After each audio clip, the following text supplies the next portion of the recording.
After putting on mute. Oh, that's the music we needed. Jeffrey, are you ready? Madam Chair, it's 9 o'clock. Good morning, everyone, and welcome to the November 10th meeting of the Memphis and Shelby County Land Use Control Board. My name is Mary W. Sharp, and I will be serving as your chairperson today. We will begin this morning's meeting with a roll call. Mr. Whitehead, would you proceed, please? Yes, ma'am. Mr. Fleming. Here. Mr. Gill. Here. Vice Chair Lyles Wallace. Here.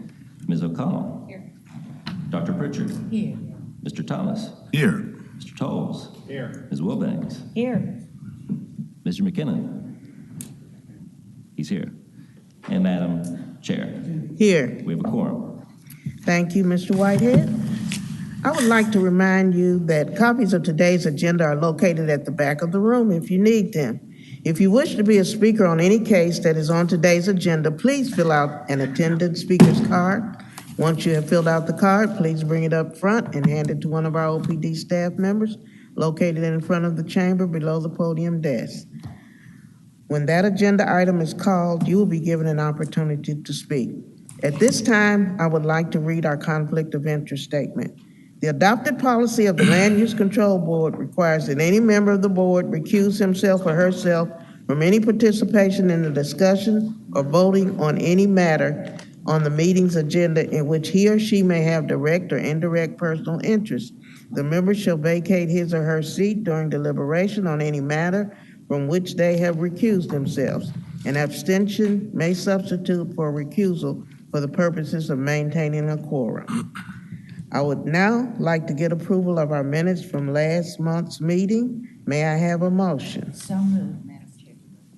Do I hear a second? Second. Okay, is there any discussion? Is there any discussion? Hearing none, I assume we're ready to vote. All in favor? Aye. Those opposed? Motion carries. Thank you very much. We will now hear an announcement from our director, Mr. Zena. Good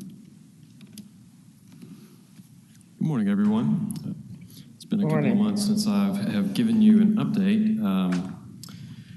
The first thing I wanted to share is, I believe a couple months ago, I mentioned to you that one of the planning efforts that our staff is working on now is a corridor plan for the Summer Avenue corridor from East Parkway to I-40. And Mr. Gill has been the representative of this board, helping to steer that effort. Next week, we will be hosting a public design charrette for that corridor plan. That will be on site at 3421 Summer Avenue. That's at Summer and National, in the old June Lee Trading building that's there.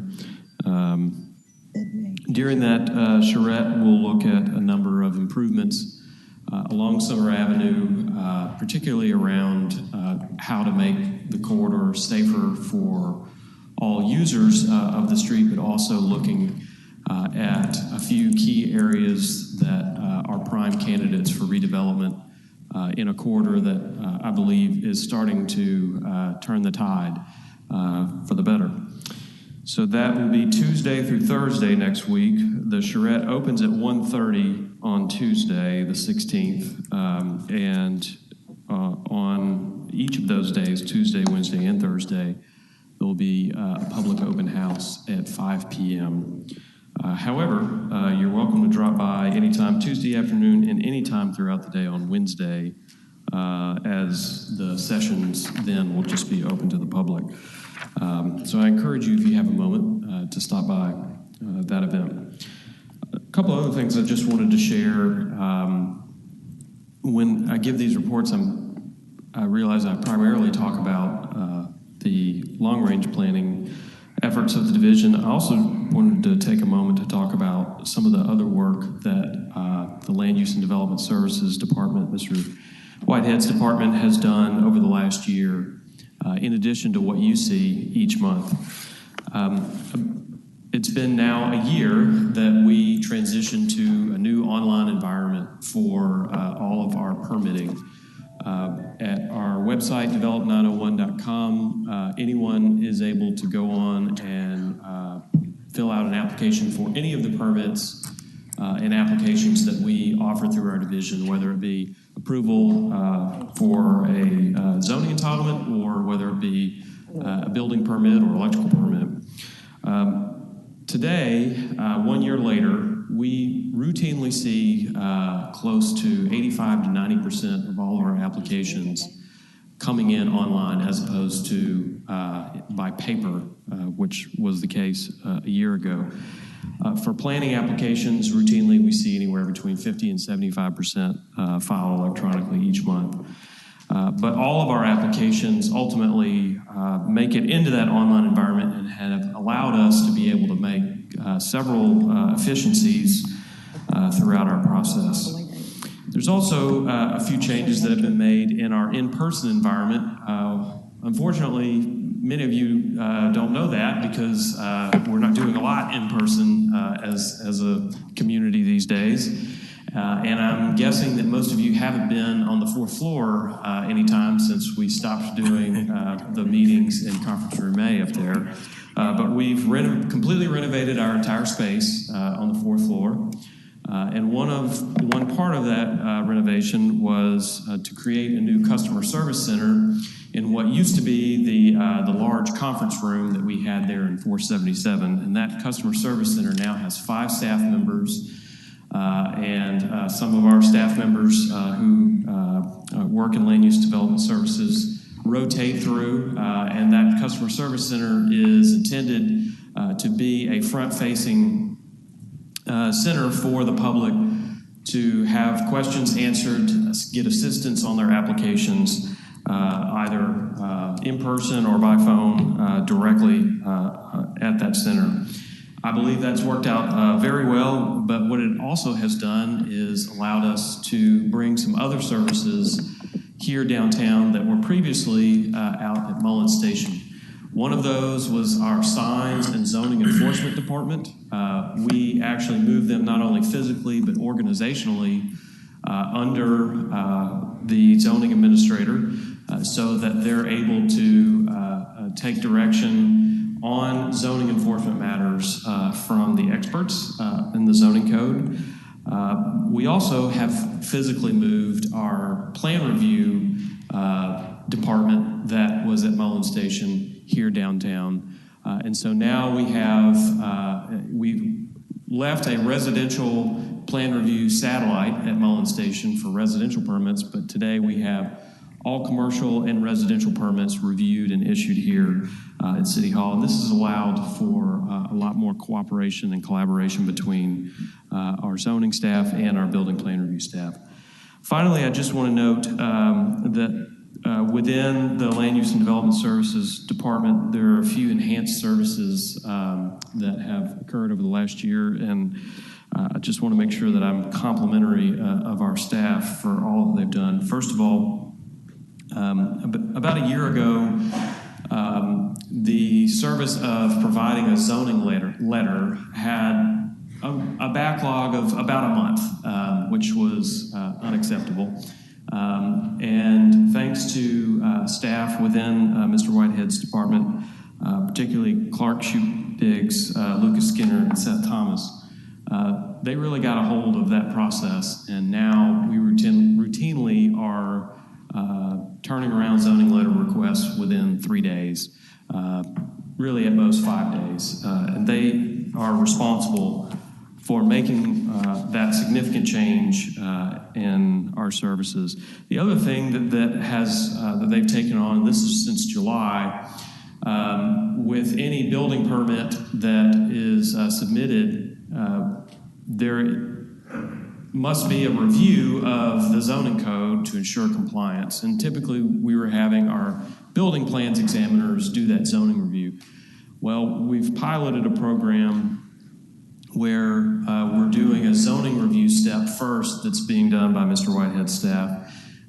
They've been able to do that within a day or less, but it's also allowed us to cut down review times on building plan review too, because now our building plans examiners are not having to look at the zoning.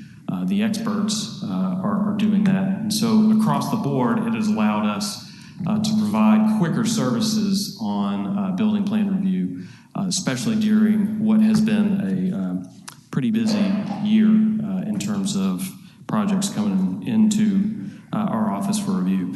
So I wanted to share all of that with you. I think that's all of that has been tremendous work by our staff. And I not only want to thank the leadership, Josh and Brett, as well as Chip Saliba, but also the whole staff in their efforts to take on this additional work and provide outstanding service. And I thought all of you should know that as well about the work that they do behind the scenes that perhaps doesn't come out in these meetings.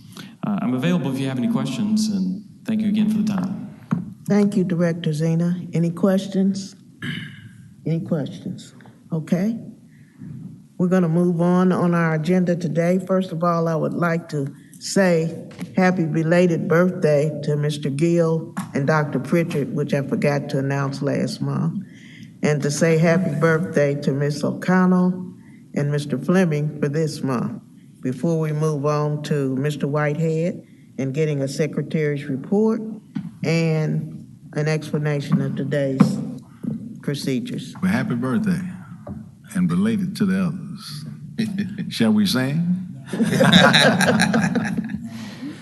Thank you, Madam Chair, and I also wish Mr. Gill a happy birthday. You know, I have a propensity for the flair, and I think I missed my calling as an actor. So it's really hard for someone who likes flair and likes the element of surprise, but is also a big loudmouth. So with that, I think I will give you some breaking news from many of you, if not all of you, but January 1st will be my final, well, December 31st will be my final day as the zoning administrator, and by extension, your secretary, because January 1st, or January 3rd, I try not to work on Saturdays. January 3rd, I'll be starting at Birch Porter Johnson, PLLC, law firm, and I wanted to Mr. Zena kind of stole my thunder, so he kind of laid out the land where we are today. And as a manager of an organization, you never want to leave the organization in a mess. And because of the leadership of Director Zena and the work that this staff has done, I am very confident that I am leaving this department in 1,000 times better shape than I found it. He gave us some details of what's happened in the last 12 months or so, but when I started as administrator, we had a staff meeting, and Mr. Don Jones, who you may recall, we were talking about the zoning cases that were just approved by the City Council and the County Commission, and Don raised his hand, he said, okay, this is all great, but we don't have a zoning map, so I don't know why you're making a big deal of all these rezonings we just approved. We did not have a zoning map online, or we had one in the office. It was hand scribbled. I think LP Cockrell, the first incumbent of my position, had some scribbles on there from the 20s and 30s. So we have an online zoning atlas. The zoning code was not online. Muni code was not an updated version. So the zoning code was the 1981 code and then 29 years worth of loose leaf amendments that only the brains of the staff could decipher and help. So, the other thing was we would record plats that had common space, private drives, and we took no effort in creating HOAs to take care of those private drives and easements, etc. Not a big deal until years later, things happen to that private infrastructure, and there's no HOA. Once those cats are out of the bag, you can't get them back in. So I'm confident that we're leaving. I'm leaving the organization in a better place. But also to you, Madam Chair, you've gone above and beyond. You run meetings better than many of our. We have 46 boards and commissions in Memphis and Shelby County. I would put you as one of the best chair of all of those. But to the board, I think what we've done with the adoption of the UDC and the subsequent 11 years, we have raised the bar, and staff has raised the bar. But importantly, this body has raised the bar. It's been incrementally, because any lasting change is going to be incremental. But I'm going to miss y'all, but I'm sure I'll see y'all. We'll still be friends. And before things get too schmaltzy, because you just gave me the chair to do both the secretary's report and the procedures, so I'm not relinquishing the floor. And remember, I'll be here next month, so you can get schmaltzy then. At the beginning of today's meeting, we will establish a consent calendar for those items where no one in the audience or on the board is requesting an individual public hearing. After that consent calendar is established and approved, we'll move on to the regular agenda. For each case on the regular agenda, staff will present a presentation, followed by the applicant and his or her supporters, who will have 10 minutes total, and then we'll go to the opposition, who will also have a 10-minute total period of time. Finally, we'll go back to the applicant for a 3-minute rebuttal period. At the end of all the testimony is provided, the chair will ask the board members if they have any questions of anybody who's provided testimony, and at the end of that, a motion will be made, a second, and then the board will deliberate on the matter. If the body would like to have any additional questions from any person who spoke, that's not impossible. We have a 2/3 requirement to reopen the public hearing, in which case both sides will be given an equal opportunity to speak. With that, Madam Chair, and most importantly, Ms. Wilbanks, here is what I foresee as items placed on the consent calendar. Number 1, of course, is withdrawn. Our agenda indicates that. Number 2, I would like to hear, because I think we have some, and Madam Chair, we can go straight to the applicant, because we want to talk about the conditions of that approval. So we can do number 2 pretty quickly, but I want to hear number 2. We need to hear number 3, because we are recommending rejection. Number 4 can be placed on the consent calendar, as can number 5. Number 6 as a 1-month hold. Number 7 as a 1-month hold, and we do have a speaker's card on number 7, but because we're going to recommend a hold, rather than have 2 public hearings, I would recommend we hold it for a public hearing in December. So that would be consent as a hold. Number 8, consent. Number 9, consent. Number 10, consent. Number 11, one quick condition change. If you want to call on me when we get to number 11, I will put that on the record. Number 12, we need to hear, because we're recommending rejection. Number 13 is consent, and number 14 is consent. And Madam Wilbanks, if you hand the floor over to me, I have a quick, friendly condition amendment. With that, Madam Chair, now you have the floor. Okay. Thank you, Mr. Whitehead. The board is a supporter of community involvement, and we welcome neighborhood comments and feedback. We are respectful of the fact that many of you have taken off work or adjusted your schedules to be here today. But we ask that your comments be made within the time frame allowed. If there are multiple speakers, please try not to be repetitive so as to make the most of your side's 10-minute time limitation. Lastly, I'd like to ask you to silence your cell phones, even though I was unable to silence mine, so as not to interrupt or disturb anyone during today's proceedings, and I have cut mine off. All right, hearing that, we will move to the consent agenda. With our procedures now explained, I would like to introduce to my right Ms. Lisa Wilbanks, who will be this morning's consent agenda chairperson. Ms. Wilbanks will read the items 1 through 14 as the consent agenda. Once the consent agenda is read, if you wish to discuss one of these items individually, please come forward and give us the item number, and we will pull that case. We will then vote on the remaining consent agenda items as one vote, and following the vote, we will hear the cases that were pulled individually. Ms. Wilbanks, will you proceed, please? Yes, ma'am. Item number 4, case MJR 21-41 in Hickory Hill. The request is an increase in the permitted height of a proposed assisted living facility from 2 stories to 3 stories at 2768 Mount Moriah Parkway. Staff recommendation is approval with conditions. Item number 5, case MJR 21-42 in Midtown. The request is a closure of an alley on the south side of Madison, north of Watkins. Staff recommendation is approval with conditions.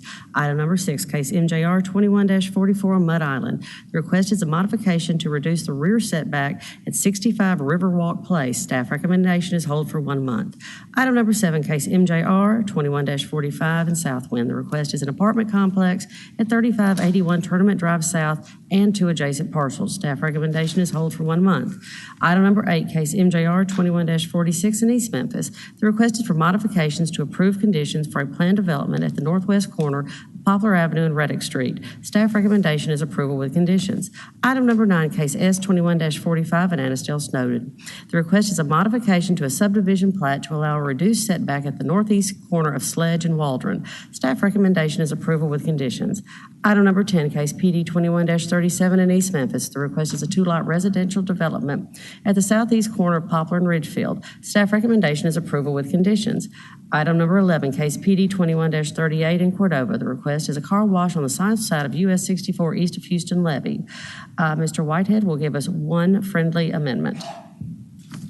Yes, ma'am. Let me get the right one. We're on number 11. 11. Number 11, PD 2138. Yes. Item number 11, condition number 3. This is a new condition number 3 on page 20, if you're keeping count, that reads, sanitary sewer shall be provided by the private sewer line on the south side of the site, period.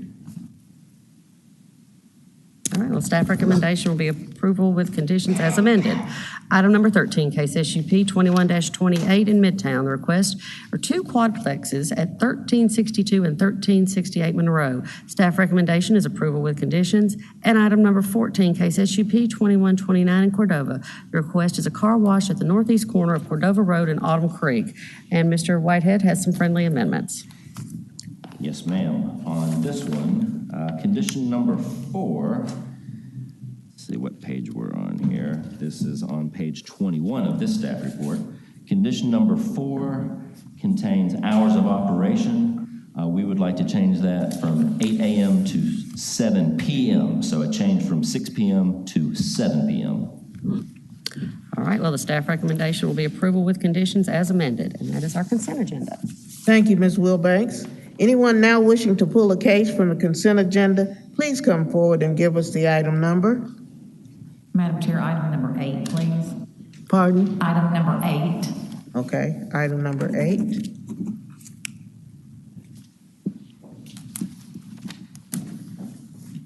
Okay. All right, we have pulled items number 2, 3, 8, and 12. The items on the consent agenda will now be voted on with 1 vote subject to the recommendation of OPD. If the consent agenda is approved, only items number 2, 3, 8, and 12 will have full independent public hearings. By voting on the consent agenda, each board member is affirming that he or she has read the staff report and agrees with its findings, and, where applicable, its recommended conditions.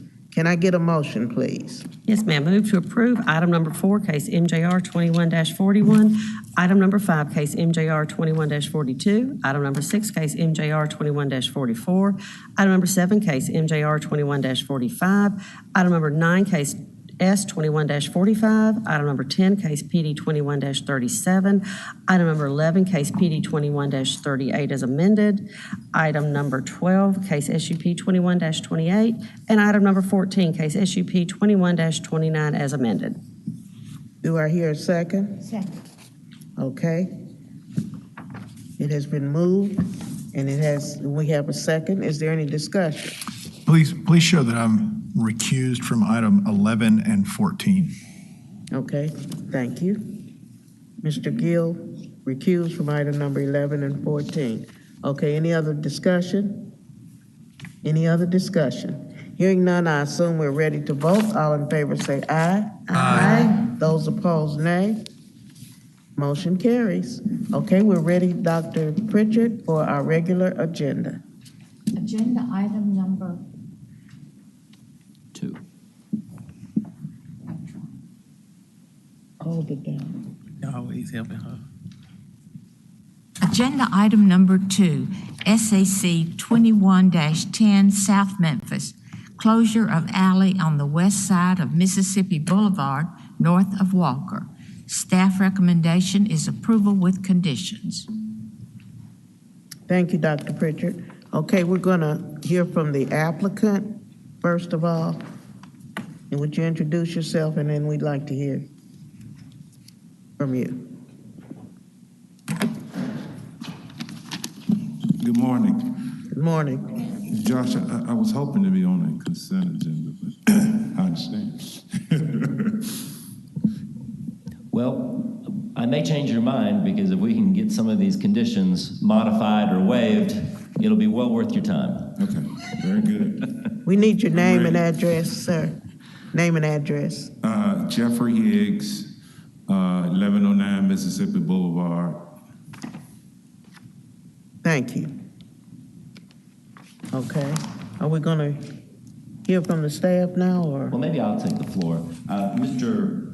Higgs, on, I know condition number 2 that speaks to some sort of turnaround as you travel eastward on that alley, once assuming your portion is closed. I guess what I wanted to hear from you is whether there are many houses that have rear-loaded garages on that block, and if the alley is even passable, and whether this condition is even necessary. Right. Can we see the map? Is that possible? So I'm the executive director of Lemoyne College Community Development Corporation. So I've been over here working since 1999. And this alley is across the street from the Four-Way restaurant. And what we're doing, we are building a technology and innovation center right on that big corner lot there. And our parking will be on the lot to the north, which in the alley, as you can see, is in the yellow. So the first house next to the parking, we own that as well, and we're gonna knock that down. So from all the way back, Josh, to really that probably third house on Stevens is alley, and all of those are front-loaded parking. I have never, 99, that's 20 some odd years, I think. I've never seen anybody use this alley. And so I think if the fire department were to need it, they will have access to go anywhere out on that parking lot. And all the houses on the Walker and on Stevens have people enter from the front. Okay, That's an added expense for a nonprofit. Right, and that's why I wanted to redevelop the neighborhood. talk about it. So let me ask you a question. Would, since it's going to be surface parking, would you be amenable to recording an access easement somewhere through your parking lot for the people in that alley to get out? Absolutely. In lieu of this condition? No, absolutely. Okay, Yeah. perfect. Well, Madam Chair, I think that's all. You want me to, if you have any other questions, I'll start putting pen to paper on how this condition should be read. Okay.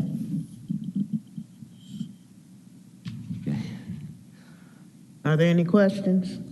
I just want to make a comment. Mr. Higgs has been a great asset to that community, and I would urge support of any project that Mr. Higgs is attached to. He's been a great partner for the city of Memphis and Shelby County as well. He's a good guy. Okay. Thank you, sir. All right. Thank you. All right. You're admissible to staff recommendations, correct? Yes, ma'am. Yeah, Okay. absolutely. All right. Hearing that, can I get a motion? Move approval of agenda item number 2, SAC 2021-10 as modified. Second. Okay. It has been moved. We have a second. Is there any discussion amongst our board members? Is there any discussion? Hearing none, I assume we're ready to vote. Madam Chair, I was gonna read this into the record. I've Oh, come okay. up with a condition. Okay, I'm sorry. The applicant shall, this is a new condition number 2. The applicant shall provide an access easement through the site to allow egress from the alley to the west, period. Okay. Is there any discussion? No discussion? Hearing none, I assume we're ready to vote. All in favor say aye. Aye. Those opposed, no. Motion carries. Thank you very much. All right, thank you, guys. Appreciate it. All right, we're ready for the next one, Dr. Pritchard. Agenda item number 3, PD 21-34CO, Raleigh adjacent gas station at the northwest corner of Singleton Parkway and Egypt Central. Staff recommendation is rejection.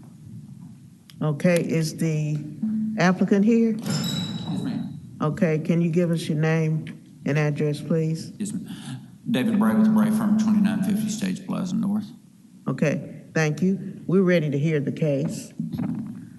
All right, thank you, Madam Chair. Clerkship Diggs, Division of Planning and Development. The item before you is PD 21-34 Co, so in the county. The development is the Singleton Egypt Central Plan Development. The location is the northwest corner of Singleton Parkway and Egypt Central Road, and the request is a commercial plan development to allow a gas station and multi-tenant retail building. So here you'll see both the zoning, the current zoning, and the land use map. So the site is currently zoned residential single family 10, and the site is currently vacant and surrounded by a mixture of single family residential, institutional, and vacant land. I'll also note that the Memphis 3.0 general plan is not applicable to municipalities outside of the Memphis city boundaries or unincorporated communities within Shelby County. Here you'll see some site photos. So on the left-hand side, you'll see a view of the subject property from the intersection of Singleton Parkway and Egypt Central Road. On the right-hand side of the screen, you'll see a view of the property from Egypt Central Road looking northeast. And here you'll see the concept plan. Again, this is for a gas station at the corner of Egypt Central and Singleton Parkway with a multi-tenant retail building. So in conclusion, the applicant is requesting approval of a planned development to allow a convenience store with gas pumps, also known as a gas station, and a multi-tenant retail building at the northwest corner of Singleton Parkway and Egypt Central Road. Sanitary sewer access is not available to serve future commercial development at this location. However, the applicant intends to install an on-site septic system in lieu of annexation. Again, the subject site is located within a single-family residential zoning district, the R10 district, as are adjacent properties. So if approved, the subject site would be the first to become commercialized at this major intersection and would likely hinder the surrounding property from being developed as zoned. As such, the commercialization of this site may set a precedent for the rezoning of adjacent properties. Therefore, staff finds that this application does not meet the required approval criteria for planned developments. And with that, staff is recommending rejection. However, if approved, staff recommends the outline plan conditions listed on pages 16 through 18 of the staff report. And I'll note that the unamended conditions as proposed by the applicant are listed on pages 20 through 21 of the staff report. That concludes my presentation, and I'd be happy to answer any questions. Thank you very much. Any questions of Ms. Clerkship Diggs? Any questions? Okay, is there any opposition in the room? Okay, hearing none, then we're ready to hear your presentation. Okay. Good morning and thank you. Everything about the staff report is great until we get to the recommendation part. And the recommendation pretty much hinges on item number 4 and the conclusions. And I want to thank Clark for all the work on this. Can you go back to the zoning map? If this had been 4 years ago, I would agree with the findings of the staff report, because all of that property is owned residential, and you look back to the west and you see the residential development, and it's likely that residential development would have continued towards Singleton Parkway. But as you guys are all aware, the city of Memphis decided that sewer is no longer available to Shelby County. This is a Shelby County property. the R10 and the R8 a little bit to the south of this, the zoning districts mean nothing because this can only be developed as 2-acre lots. If you look at this particular tract, it's about 590 feet deep from the road. So the logical development of that would be in lots that are 150 to 160 feet wide and 590 feet deep and front on Singleton Parkway. Singleton Parkway is 4 lanes with a median, 6 lanes at the intersection. Egypt Central is slated to be 5 lanes if it's ever completed all the way through, which this project would complete that portion at the corner. This is a signalized intersection, and you have a large church on the south side of the intersection that churches fall in quasi-uses, but that's almost a commercial use right there. So we don't think we're changing the character of the intersection a whole lot. As you see on our site plan, this is a 6-acre site with 2 buildings totaling less than 20,000 square feet. It's not an intense development. We have a large area reserved for septic behind the buildings.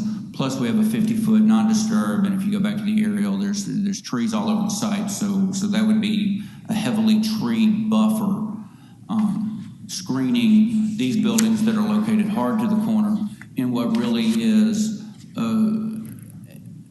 major intersection. This is not appropriate for 2-acre lots and residential development.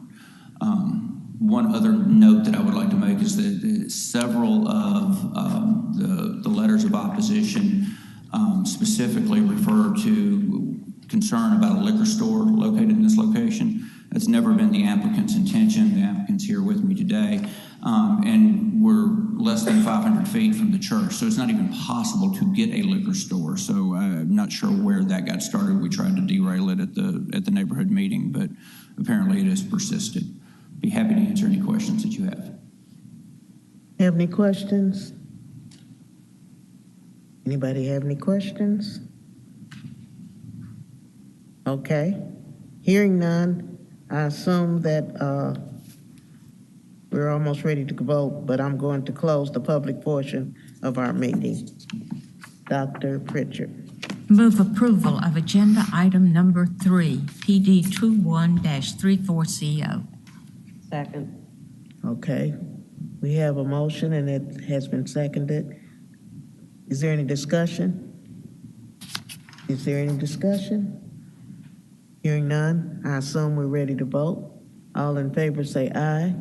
Aye. Those opposed, I think we're going to have to take a roll call vote. Okay. Yes, ma'am. Mr. Fleming? Aye. Mr. Gill? Yes. Vice Chair Lyles Wallace? Yes. Mr. McKinnon? Yes. Ms. O'Connell? No. Dr. Pritchard? No. Mr. Thomas? Aye. Mr. Tolles? Yes. Ms. Wilbanks? No.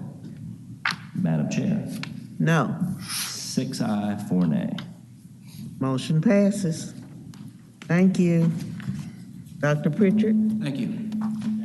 The next item number 8. is agenda item number 8, MJR 21-46, East Memphis, correspondence to PD 05-362, modifications to approved conditions for a planned development at the northwest corner of Poplar and Reddick. Staff recommendation is approval with conditions. Is the applicant, would you give us your name and address, please? Cindy Reeves, SR Consulting, 5909 Shelby Oaks Drive, Suite 200. Thank you. Is there any opposition in the room before we hear from the staff? Okay, we're ready for your presentation. Thank you, Madam Chairman. Good morning, Brian Box with the Division of Planning and Development. The applicant just wants to amend or change one condition. That's condition 1. If you would like the staff report, I'll be happy to do one. Would you like to hear a staff report? Okay, well, we'll just hear the condition. Yes, ma'am. The condition 1 reads, regarding the knee wall on the front of Poplar Avenue. And you can see it in this photograph. And the applicant would like to delete that condition regarding the maintenance and preservation of the knee wall along Poplar. This was presented to me at the last minute, and I just don't feel comfortable with making that change on the fly. So at this moment, I would just acquiesce to the board. Mr. Baucus? Yes, ma'am. So you want to delete the knee wall along Poplar and its preservation and upkeep? Is that right? Yes, ma'am. Ms. Reeves, I think, wanted to either delete it or modify it. I'm not sure. Okay, applicant, we're ready to hear from you. Thank you, Madam Chair. The reason that there is no opposition here tonight is I met with the opposition last night, and that was Ms. Charity Cobb, who is the adjacent neighbor.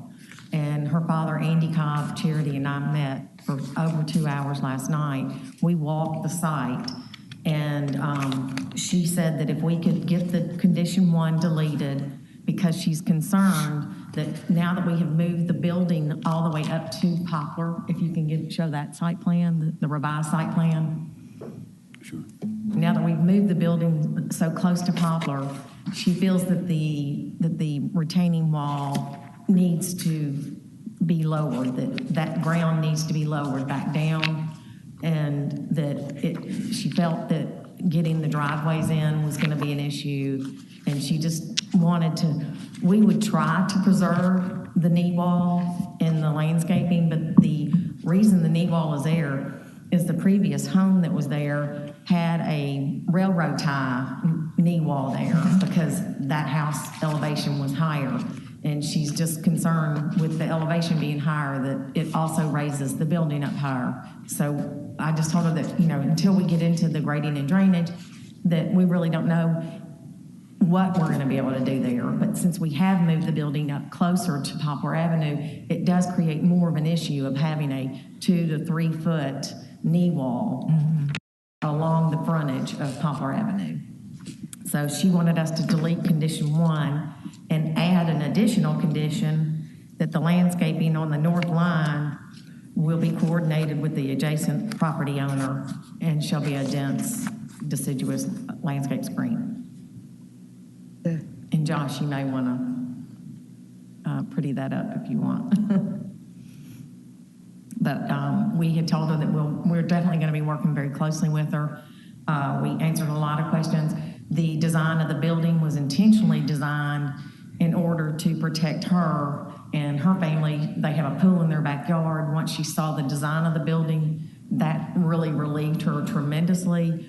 The design of the building, and I'm sorry that it's not in there, is it has large transom windows that are up high so that on the second floor you can't see inside of her backyard or home. And there's very little windows on the rear. So she was very happy with the new elevation. Of course, that's not the elevation with it pushed up to Poplar, but that got the building even further away from her home. So the reason that you have no opposition here is that she wanted us to be able to have the option, if we can save the wall and the landscaping, we'll be glad to, but if we cannot with moving the building up, we just needed the flexibility in order to be able to do that. So if we could delete the condition and add the condition that we're going to be working with her on the landscaping, I would appreciate your support on that. Thank you. You have any questions? Anybody have any questions of her? Just a quick question. For these elevations, where is Poplar? Poplar is right there. Okay. And then that's her north elevation. That's her, and then see the landscaping that you've got there in the drive there. Okay. You no longer have that anymore with the new site plan now that we've moved it up. Okay. So, and that really creates, because it's a 2-3, it's a pretty tall wall. I mean, you don't have to squat to sit on it. It's pretty, it's a pretty tall wall, okay. and it varies, and You can still see evidence of the old railroad tie wall. And then I had my office send me the construction plans of when we built this fence and closed off Reddick Road and the wall. And what we did, we just left we didn't even do a grading plan. We just did a fence and retaining wall plan because the bank at that time, which is a different bank that owns this, that's selling it in South, they didn't want to do anything with it until they knew what they were going to do. And so they just took the ugly railroad tied wall and put in a nice brick wall. And so now it may be unfortunate that we may have to tear it down, but we need the site to be able to work grading wise and able to get our drives in there. Anybody else have any questions? Mr. Balkas, do you have something to say in rebuttal to her presentation? Not in rebuttal, Madam Chairman, but I would just like to inform the applicant that we did speak with City Real Estate regarding the half of the right-of-way for Reddick Street for the adjacent property owners, and they are looking into it to see whether or not a quitclaim deed was actually done to award that property to the adjacent property owners. That's an update. I have City Real Estate contacted me just this morning. But we'll have an update on that information. And we're aware of that. And half of that right-of-way goes to Gill Properties and the other half will go to the bank. And our site plan was adjusted to show that also. Okay. And we'll help work with City Real Estate on, if it has not been quitclaimed, we'll do that.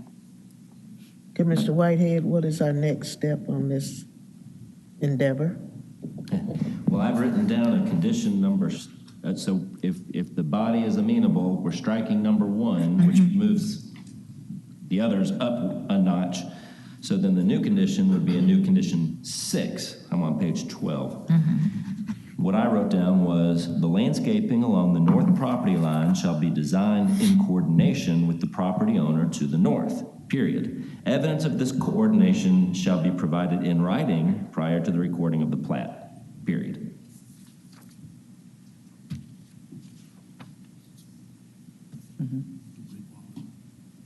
We don't know if we can preserve any of it. We'll try to. What are y'all doing? Just delete one completely. So, Ms. Reeves, are you amenable to that staff recommendation? Yes, ma'am. We're very happy with Mr. Whitehead's condition. Okay. So. And we would like to delete number 1. All right. So, are we? We're ready. Okay, well, no more questions from anybody? We're going to close the public portion of the meeting, and we're ready for Dr. Pritchard to read this as stated. Yes, move approval of agenda item number 8. MJR 21-46 as amended. And we are deleting condition 1. We're adding a new condition dealing with the landscaping as explained by Mr. Whitehead. Okay, do I hear a second? Second. Is there any discussion amongst our board members? Is there any discussion? Hearing none, I assume we're ready to vote. All in favor, say aye. Aye. Those opposed, nay. Motion carries. Thank you. All right, Dr. Pritchard. Madam Chair, we will now go to agenda item number 8. Is this correct? No, I'm sorry, 12, which is SUP 21-26, originally filed as PD 21-33 Raleigh, special use permit for a vehicle wash establishment.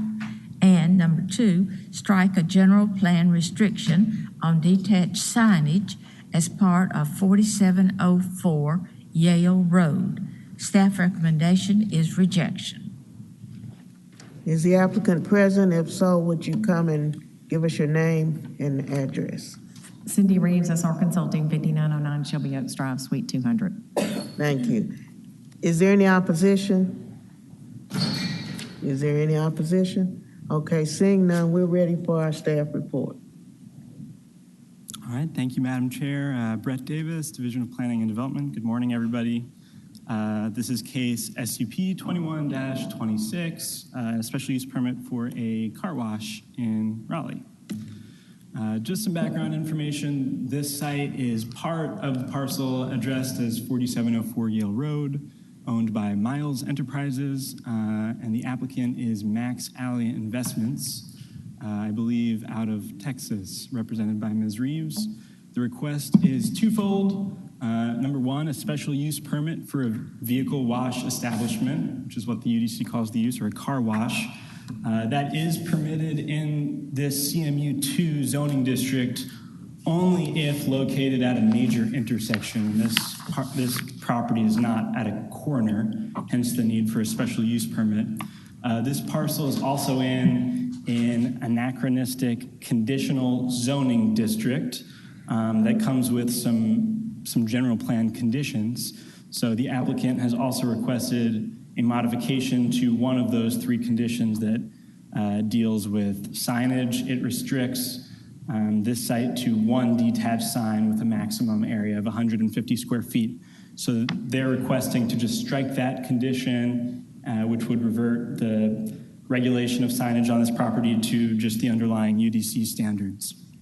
And the area is 1.7 acres. So here we see it on at Austin P and Yale and Raleigh. Here's that general plan I mentioned from 1972 called the Raleigh Plaza Shopping Center. This is in Area B. Here is an aerial, so you see the full parcel and then outlined in blue, the proposed lot. So again, that road to the south is Yale, and on the western side, at a diagonal is Austin P. Surrounded by CMU2 zoning with some single-family zoning further to the northwest and east. In terms of zoning history, a special use permit was filed in 2020 to permit a convenience store with gas sales at the site, and that was rejected by the City Council. Here's the land use map.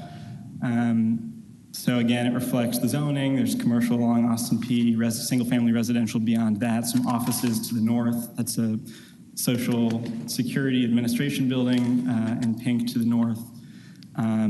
Of course, the site to the south is the old Raleigh Mall site that has been partially developed for public uses by the city with some remaining land that the city is looking to sell to a private developer. The vacant parcel to the west of this site was also owned by the city and has since been sold and is being developed as restaurants and coffee shops currently. So some photographs of the site. Here's a view from Yale. We see the existing bank at the corner. You can't see it so well on the screen. Here's a view from Austin P. There you see the bank a little bit better. In the background is the former Raleigh Mall site. View west down Yale. See the lake, bike lane, then a view southwest down Austin P. So here's the proposed site plan. Staff has not done an exhaustive site plan review of this yet. That would be done if it's approved during final plan review. But I'll point out that in addition to approving the site plan, if this special use permit is approved, we would also be approving the lot. And we do have some urban design concerns about the proposed lot, namely that it is a double frontage lot. So that, from our perspective, takes away the possibility to independently activate both frontages, which we feel are important frontages, as we will see in a moment. So here are some elevations, conceptual elevations. It's mostly concrete masonry building. South, this would be the view from Yale. All right, so what does the Memphis 3.0 comprehensive plan say about this land? It identifies this parcel as urban center, which is the most intensive anchor designation that the plan has. We see a graphic representation of that typology to the right. So this is sort of envisioned as the center of the Raleigh neighborhood. But there's more than just a plan on the shelf. There has been some implementation. So here we see a small area plan that the Comprehensive Planning Department did in 2019 that we see what it's calling for exactly in this area, which again is activation of those frontages with mixed-use development. Like the other 8 or 9 areas in the city that have had small area plans done, the city has indicated that it will invest $4 million in the Raleigh Town Center to increase walkability and other urban design investments as part of the Accelerate Memphis plan to implement 3.0. Additionally, a TIF district is in effect. So this parcel is up here, sort of at the northern anchor of the Austin Peay Highway district. And so what this TIF means is that any change in property tax comes as a result of investment in this area goes directly back into this area. And the purpose of what that tax money will be used for is, again, urban design and walkability measures. So the city is taking some active interest in implementing the 3.0 plan here. So in conclusion, Max Alley Investments has applied for a special use permit for a car wash. The UDC permits car washes by right only if located at the corner of a major intersection. The applicant has additionally requested a modification to the Raleigh Plaza Shopping Center general plan to remove that restriction on the number and size of detached signs. They would be allowed 2 detached signs under the UDC, 1 per frontage, as opposed to the 1 now. The small area plan of this anchor calls for mixed-use infill along the subject site's Austin Peay frontage and offices and larger format retail along its Yale frontage. In this vision, active ground floor uses provide attractive frontages and primary entrances are at the front of lots. This proposal does not meet any of those objectives, and it does not contribute to a more walkable urban center. It also has reverse frontage on Yale, which we have concerns about the rear of the building facing one of these frontages to be activated. Reverse frontage is generally prohibited by the UDC. Just to give you a sense of what's going on nearby, number 6, like I mentioned, there's a new coffee shop and planned restaurants across Austin Peay, and to the south includes that new library, police station, and park across Yale. And there's single-family uses that begin about 400 feet from this site. So we do feel that approving this special use permit would have an adverse impact on the implementation efforts of Memphis 3.0 and these other urban design efforts that the city and county are undertaking, and potentially an adverse impact on the character of the neighborhood. So for these reasons, staff is recommending rejection. If approved, staff recommends not modifying the general plan condition to keep the site restricted to the 1 detached sign. And that concludes my presentation. Thank you. Thank you, Mr. Davis. We have any questions of Mr. Davis at this time? Okay, hearing none, we're ready for your presentation. Ms. Reeves. Thank you, Madam Chairman.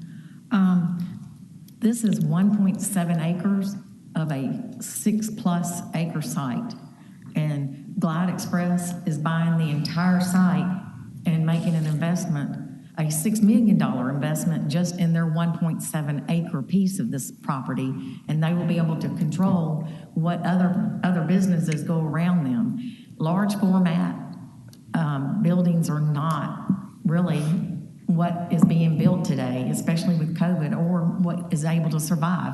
Your Service Merchandise was not able to survive. Your Macy's, your Raleigh Springs Mall, none of those large format buildings, shop retail centers were able to survive. So we respectfully disagree with the 2019 Raleigh Town Center that this should be large format retail.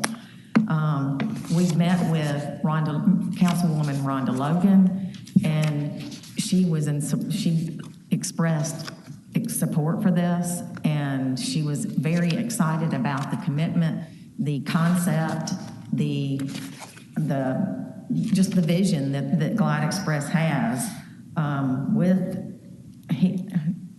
Nate, Seth took over some of my stuff. You've got a large letter of intent on pages 29 to 31 that gives you a lot of information about Glide Express, and that it's not your standard car wash. It's not your typical car wash. It's the car wash of the future, and that's why it costs $6 million, which will also help with the TIF fund in that area and increase the property taxes on this property. As you can see, the property is not being maintained. It's not being kept up. And once Glide owns all 6 acres, it will be maintained, and it will actually not be an eyesore for that area. And it's an extremely important corner, and Glide Express respects that. And they are working with realtors in order to get much better retail, restaurants, and other businesses to come to that location. So it is a big investment, and they respect the corner, and that is why we first reached out to Councilwoman Logan before we ever did anything.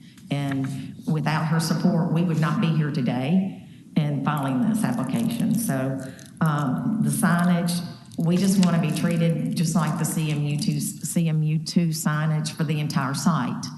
It's not just this 1.6 acres.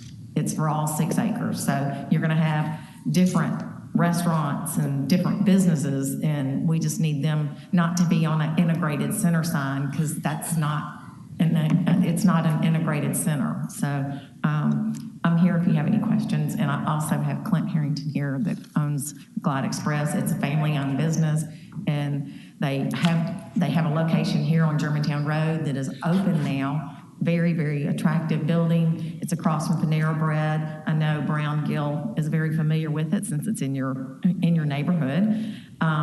They are building one in Collierville right now that is under construction, and they have plans to go to 6 other locations. So they're wanting to make a big investment in Memphis and change the way that car washes are done, which as car washes are not pedestrian friendly. So, but there are 40,000 cars a day that go up and down that street. So we would appreciate your support here for any questions. Thank you. Do we have any questions for Ms. Reeves? Yes, sir. Madam Chair, Ms. Reeves, so this is, how many acres is this piece right here? He is only using 1.7 acres. Right, so the rest of the site will be developed by other people. He will sell off out parcels. Okay, so is there like any master plan or any more bigger picture plan that connects the bank with all the other stuff to? Yeah, and I'll let Clint speak to the master plan if you'd like. Great. I can give you your name and address. Hi there, Clint Harrington, 1020 Mont Cascade. Oh, sorry, I've never done this. 1020 Mont Cascade, Rockwall, Texas. So we do have a master plan. The car wash will own the 1.7 acres, and we've got some cross-access driveways shown right here. But we have a development company. We're also a developer and a construction company. So the development company that we own will take the remainder. And so we've got pad sites on Austin P. We've got a pad site on Yale Road, and then we have a bigger pad site on the back portion of Yale Road further east. And they're per the Memphis 3.0 plan, it looked like there was maybe some opportunity for mixed use or multifamily. So we're kind of leaving that open right now. And there's also, there's just opportunities here. So we have a plan, but we're kind of going to wait and slow play and make sure we do it right and not rush into just selling off the pad sites. Because that's not actually, we might not even sell the pad sites. We might develop it ourselves with other users and retail and tenants. So that's the plan. Okay. This plan. Yeah, and I get that. You want to keep your options open and flexibility and all that. And I understand how this is such a unique site with all the stuff going on around it. If there was something showed how everything connected and you apply the Memphis 3.0 urban design principles and pedestrian connectivity to the east, and it would help visualize what you might have in mind. Well, there's no doubt going to be connectivity. We've actually talked to the retail center. You can see it. I think it's in that darker red shade up there. Yep. You know, and there's an older building right there that we've kind of looked at, maybe encompassing that. But right now, we're just, we want to get the car wash done and done right, so that we can focus on that, and then everything. But its connectivity is extremely important. I think that's a big thing that everything's moving forward with. So that would be in our plan for sure. Yeah, that's just, I'm generally in support. I just would have liked to see how I sensed that you got all the right motives, et cetera, but seeing it on paper would have really helped us to see what your plan is, at least even if it's going to change a little bit. Yeah, and we have a lot of different options, so I can figure out a way to get you some kind of plan that shows that.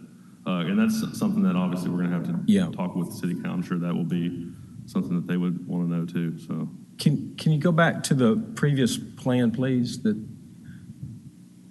So this plan right here, like the connectivity, pedestrian walkways and landscaping and so forth. How are you going to develop the site to do that? I don't see a landscaping plan here. Yeah, well, there's not a landscaping plan really shown on this, but there's going to be sidewalks out front along all of Austin P and Yale, and I think that's required by code. But we would definitely do that. And there's some existing there, and we'll clean that up, because one of the things is when we're going to do a nice development, we're going to own all this, and we're going to be here for a long time. We want it to look good as well, so we want to make sure everything's for our customers and our people that it's in really good shape. So we'll do all heavy duty concrete drives. Landscaping, since we own this, I'm not trying to be the low end of the landscaping. We want it to look really nice, so we'll have a pretty good, thorough landscape plan designed by our engineers here. So I don't have that here, but it'll be over and above the minimum. Okay, thanks. Any more questions? Any more questions? Okay, hearing none, we're going to close the public portion of our meeting. Dr. Pritchard?